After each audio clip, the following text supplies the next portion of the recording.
Good morning, students.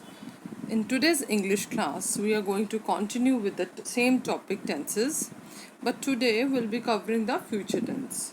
So, as already discussed, that we have basically three types of tenses, that is present, past, and future, right? And these are further divided into indefinite tenses, continuous tenses, and perfect tenses, right? Present and past we have already done in our previous classes. So today we'll be doing the future tense and what are the three kinds of tenses in future. Okay, now first of all the thing is future means the time that is yet to come. जो time अभी आना है, right? उसे हम future बोलते हैं. So future tense means ऐसे actions का time जो अभी आना है, जो actions अभी future में होने हैं, उन्हें हम future tense में लिखते हैं, right? So the first kind of future tense is simple future tense or the future indefinite tense. So let us get started with this. Simple future tense is used. अब सबसे पहला point है कि हम इसे यूज़ कहाँ करेंगे. When are we going to write the sentence using the simple future tense? कब लिखना है हमने? So for an action which begins at a certain future moment means कोई ऐसा action जो future में start होना है, अभी नहीं हुआ, ठीक है, वो अभी होना है, वहाँ पे ऐसे एक्शन को हम किस में लिखते हैं? सिंपल फ्यूचर टेंस में लिखते हैं. For example, he will meet me on Sunday. वो मुझसे मिलेगा संडे को, अभी मिला नहीं है, ठीक है, उसने मिलना है अभी मुझे. सो ये भी टाइम आना है. सो इसको हम किस में लिखेंगे? सिंपल फ्यूचर टेंस में. आई शैल सी यू नेक्स्ट वीक. मैं तुमसे अगले हफ्ते मिलूंगी. अभी जो नेक्स्ट वीक आना वो भी आना है ना time, that is still to come, तो वो फ्यूचर है. Alright. Next, they will buy the house next month. वो घर कब खरीदेंगे? नेक्स्ट मंथ में खरीदेंगे. अगेन अभी नेक्स्ट मंथ आना है, right? So all the sentences are written in simple future tense. Now what are the rules for the simple future tense? The rules for the simple future tense is that you have to write the subject first of all, right? Then you have will or shall. When we put this slanting line, that means कि either will or shall, दोनों में से एक चीज़ use होगी. Plus we have verb का first form and then we have the object. Okay, so simple future tense में भी verb की first form ही use होनी है, like simple present tense. But what is the difference between the two? दोनों में क्या difference है? कि simple present tense में will और shall नहीं आता, ठीक है. So don't get confuse in this. जहाँ पे भी फ्यूचर वर्ड आ गया वहाँ पे आपके हमेशा विल या शैल तो आना ही है. Okay, so you have subject, then will or shall, and then verb. V1 means verb का first form and then the object. Now I have given you two options here. Will use कर सकते हैं या shall use कर सकते हैं. So where we have to use will and where we have to use shall. अब इन दोनों में confusion हो सकती है आपको, will कब use करना है और shall कब use करना है. Okay, so shall is used with first person. First person means speaker, right? So उसमें जैसे I am speaking, so I am the speaker, I am the first person. We word जो pronoun है वो भी first person में आता है, right? So I and we means first person, चाहे वो singular है चाहे वो plural है, first person के साथ हमेशा shall आएगा. बाकी सबके साथ second person, third person सबके साथ will आता है. So it will be more clear when we look at the examples here. He will sing a song, so he here is third person ना. So हमने वहाँ पे shall नहीं use किया, हमने क्या use किया? Will. And then sing is verb का first form and then a song is the object. Next, it will snow heavily in winter. So again, it here is the third person, it third pronoun है, right? So it के साथ क्या आया? Will. Snow means बर्फ गिरेगी heavily in winter. अब जो winter आनी है उसमें बहुत ज़्यादा बर्फ गिरेगी फ्यूचर में, right? Next is we shall attend the party. अब यहाँ we आ गया, we is first person. So अब आपने नोटिस किया होगा कि इसमें हमने will की जगह क्या यूज़ किया है? Shall यूज़ किया है. So we shall and then verb की first form is attend and then the object the party, right? अगर मैं बोलती हूँ I shall meet you tomorrow, मैं तुमसे कल मिलूँगी, so I के साथ भी मैं क्या यूज़ करूँगी? Shall ही यूज़ करूँगी. बाकी second person and third persons के साथ we use will. Okay? Okay, now let us move to future continuous tense. Continuous, again continuous, जल्दी से याद कर लेंगे. Continuous means कि वो काम अभी चल रहा है, चल रहा है. So ing आना है. Continuous tenses जहाँ continuous word आ गया वहाँ ing लगाना है. ing किसके साथ लगता है? verb की फर्स्ट फॉर्म के साथ लगता है. Very good. So let us see. सबसे पहले हम ये डिस्कस करते हैं कि फ्यूचर कॉन्टिन्यूस टेंस यूज़ कहाँ करना है. So first, for an action that will be in progress at a given moment in the future.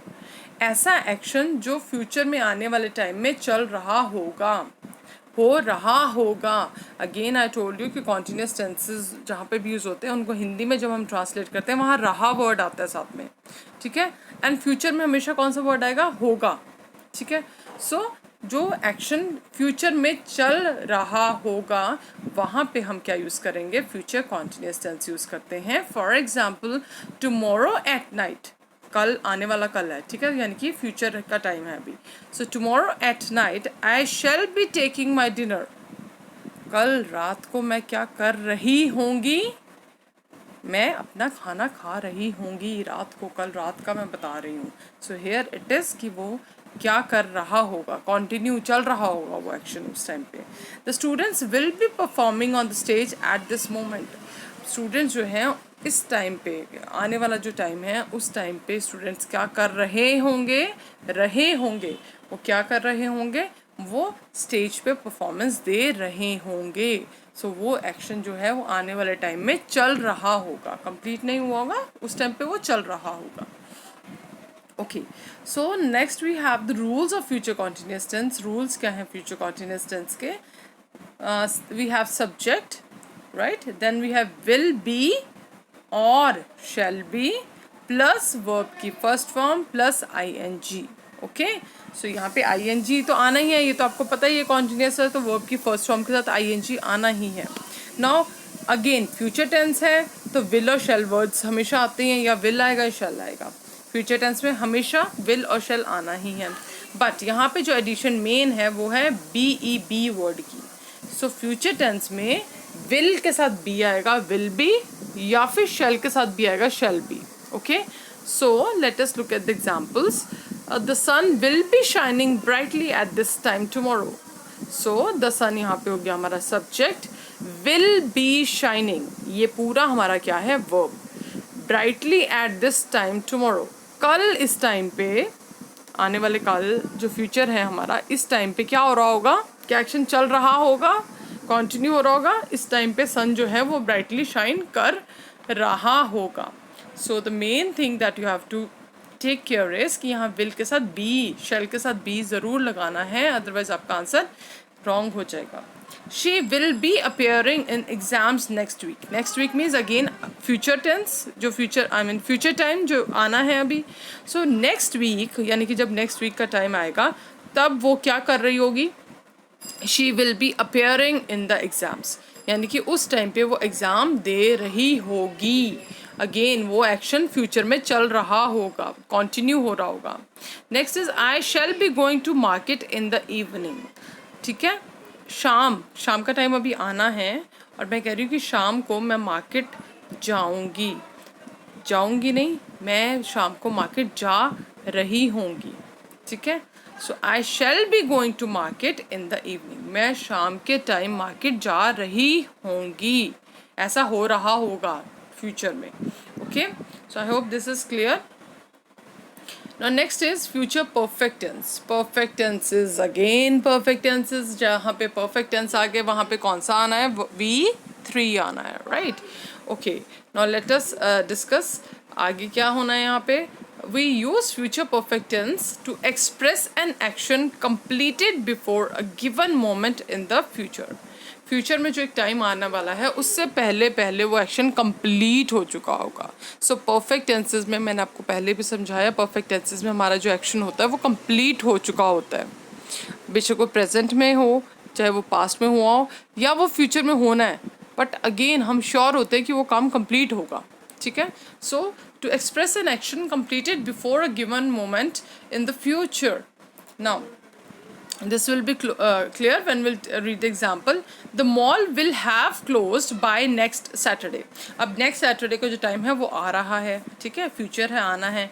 So उससे पहले जो action है मॉल के बंद होने का नेक्स्ट सैटरडे से पहले पहले वो कंप्लीट हो चुका होगा, यानी कि mall will have closed, mall जो है वो बंद हो चुका होगा, बंद हो चुका होगा, अगेन होगा है यहाँ पे, ठीक है. कब कब तक बंद हो चुका होगा? By next Saturday, next Saturday तक मॉल जो है वो बंद हो चुका होगा. सो ये जो एक्शन है वो कंप्लीट हो चुका होगा उसका बंद होने का. Next is we shall have completed the performance by tomorrow evening. कल शाम तक हमारी परफॉर्मेंस कंप्लीट हो चुकी होगी, ठीक है. तो टाइम आ गया, फ्यूचर का टाइम, कौन सा टाइम आया? कल की शाम तक का. उससे पहले पहले हमारी जो परफॉर्मेंस है वो कंप्लीट हो चुकी होगी. सो अगेन हमारा एक्शन क्या होगा? कंप्लीट हो चुका होगा. सो फ्यूचर परफेक्ट टेंस वहाँ यूज़ होता है जहाँ पे हमें फ्यूचर में एक पर्टिकुलर टाइम से पहले पहले हमारा एक्शन कंप्लीट हो चुका होगा. Also we use it to denote that the action will be completed in future before another action takes place. हम ये वहाँ भी यूज़ करते हैं जब हमने फ्यूचर में दो एक्शन होने हो, सॉरी, सो जब फ्यूचर में दो एक्शन होने हैं तब हम वहाँ पे हम यूज़ करते हैं क्या करने के लिए? पहले वाले एक्शन के बारे में बात करने के लिए हम उसको फ्यूचर परफेक्ट टेंस में लिखते हैं. The verb expressing the previous future action. Future में मैंने दो काम करने हैं, जो काम मैं पहले करूँगी ना उसको मैं किस में लिखूँगी? फ्यूचर परफेक्ट टेंस में. Now will take examples to make it more clear. I shall have read the book before my father returns. अब फ्यूचर में यहाँ दो एक्शंस होने हैं, एक तो मैंने बुक रीड मेरी बुक रीड होने का, दूसरा मेरे फादर के वापस आने का, ठीक है. लेकिन मैं कह रही हूँ कि मेरे फादर के आने से पहले ही मैं बुक रीड कर चुकी होंगी. सो पहले मैं क्या काम फिनिश करूँगी? बुक रीड करने का काम फिनिश करूँगी और बाद में मेरे फादर आएंगे, ठीक है. सो यहाँ पे दो एक्शंस होने हैं फ्यूचर में, लेकिन पहले जो एक्शन होना है, पहले मेरा बुक फिनिश करने का एक्शन मैंने करना है, उसको मैं फ्यूचर परफेक्ट टेंस में लिखूँगी. और जो दूसरा एक्शन होना है फ्यूचर में उसको हम किस में लिखेंगे? सिंपल प्रेजेंट टेंस में. एज यू कैन सी, पहले मैंने बुक रीड करनी है उसको मैंने परफेक्ट में लिखा, I shall have read the book, ठीक है. सेकेंड एक्शन जो है मेरे फादर के वापस आने का, वो वापस आ जाएंगे तब तक, उसको मैं किस में लिख रही हूँ? रिटर्न्स. सो वर्ब के साथ एस लगा हुआ है, रिटर्न के साथ एस लगा है, दैट मीन्स यहाँ पे सिंपल प्रेजेंट टेंस यूज हुआ है. She will have prepared the lunch before the guest arrive, ठीक है. अब फ्यूचर में क्या होना है? गेस्ट आने हैं उसके घर और उसने खाना बनाना है, लेकिन पहले वो काम कौन सा फिनिश करेगी? पहले वो खाना बनाने का काम फिनिश करेगी, उसके बाद गेस्ट आएंगे. सो पहले जो काम फिनिश होना है उसको हमने किस में लिखा? परफेक्ट टेंस में. She will have prepared the lunch before the guest arrive. और सेकंड जो एक्शन होना है गेस्ट के आने का, उसको हमने किस में लिखा है? सिंपल प्रेजेंट टेंस में, ठीक है. Now let us move further. Now what are the rules for the future perfect tense? So rules, अब देखो फ्यूचर टेंस है तो विल शैल तो आना ही है, राइट. और यहाँ पे वर्ब की थर्ड फॉर्म आनी है क्योंकि वो परफेक्ट टेंस है. नाउ इसमें जो एक्स्ट्रा वर्ड आएगा वो आएगा हैव, ओनली हैव. हैज़ और हैड नहीं आता, right. So the train will have come before you reach the station. अब फ्यूचर में दो काम होने हैं, एक तो ट्रेन ने आना है और दूसरा तुमने स्टेशन पहुंचना है. तो पहले कौन सा काम होएगा? वो कह रहा है कि पहले ट्रेन आज तुम्हारे पहुंचने से पहले ट्रेन आ चुकी होगी. सो पहले ट्रेन ने आना है तो उसको हमने परफेक्ट टेंस में लिखा, the train will have come. Come यहाँ पे कम, केम, कम वर्ब की थर्ड फॉर्म है. और बाद में आप स्टेशन पहुँचोगे, सो बाद वाला एक्शन को हमने किस में लिखा है? सिंपल प्रेजेंट टेंस में. Next is I shall have read the whole book before you come back. कह रहा है कि मैं तुम्हारे आने से पहले पूरी बुक पढ़ चुकी होंगी, ठीक है. सो पहले का एक्शन कौन सा कंप्लीट होगा? मेरे बुक पढ़ने का, तो उसको हमने लिखना है परफेक्ट टेंस में. और बाद में आपने आना है तो उसको हमने लिखा है सिंपल प्रेजेंट टेंस में. Let us look at the last sentence. By the next year, he will have shifted to another city. Okay, so यहाँ पे वो क्या कह रहा है? अब यहाँ पे वो दो एक्शन वर्ड्स का केस नहीं है, ये सिंपल है कि आने वाले साल तक. अब ये फ्यूचर का एक टाइम दे दिया, आने वाले नेक्स्ट ईयर तक आप जो है वो नेक्स्ट दूसरी सिटी में शिफ्ट हो चुके होंगे. सो उसको हमने किस में लिखा है, he will have shifted to another city. Okay, I hope this is clear. Better there's one correction in this, that will have, shall have में s is missing here. It is will have or shall have. Okay, so listen to this audio again and again. If you have any doubt, I am always there to help you. So you can call me or ask me and do the given exercise in the book. Thank you so much and have a great day.